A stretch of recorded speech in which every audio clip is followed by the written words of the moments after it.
Sifat dan ciri fisik yang diwarisi seorang anak dari orang tuanya memang selalu menarik untuk dibahas, meski terkadang membingungkan. Menurut konselor genetik berlisensi dan Direktur Program Pasca Sarjana Konseling Genetik di The Ohio State University Wexner Medical Center, Dawn Allen, genetik memang membingungkan. Bahkan menurutnya, hampir tidak mungkin mengetahui dari mana sifat seseorang berasal dengan tepat. Belum lagi, faktor lingkungan pun berperan. Kendati demikian, sebenarnya ada beberapa hal yang dapat memberitahu kita mana sifat yang didapat dari ibu, mana dari ayah. Menurut Allen, ada 3 cara kita mewarisi sifat dari orang tua. Pertama, melalui gen dominan. Misalnya, mata kedua orang tua berwarna coklat, kita juga akan memilikinya.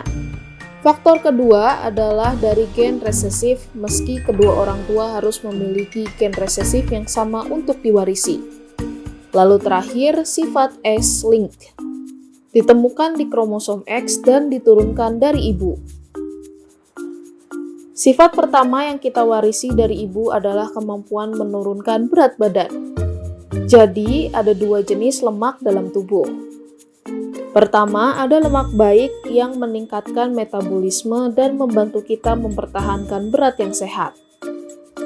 Lalu, ada lemak jahat yang bisa menyebabkan obesitas dan penyakit jika ada terlalu banyak. Meski semua orang memiliki keduanya, studi yang diterbitkan di Nature Communication menyebut jumlah lemak baik dan seberapa tinggi metabolisme seseorang akan diwarisi dari ibunya.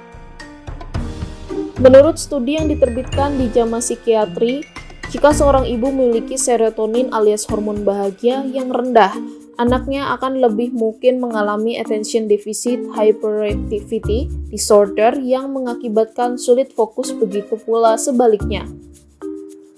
Bentuk garis mulut dan bagaimana kita menua juga ditentukan oleh akumulasi kerusakan pada DNA mitokondria, gen yang hanya didapatkan dari ibu.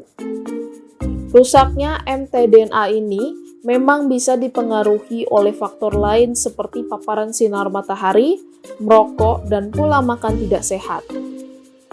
Namun, menurut studi yang diterbitkan di Nature, beberapa kerusakan akan diwarisi dari ibu. Jadi, semakin banyak mutasi mtDNA yang diturunkan dari ibu, semakin cepat pula kita menua dan menunjukkan gejalanya.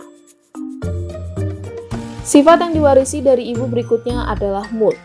Menurut sebuah penelitian yang diterbitkan dalam The Journal of Neuroscience, struktur bagian otak yang dikenal sebagai sistem kortikolimbik yang mengontrol regulasi emosi lebih mungkin diturunkan dari ibu ke anak perempuan daripada ibu ke anak laki-laki atau dari ayah ke anak-anaknya.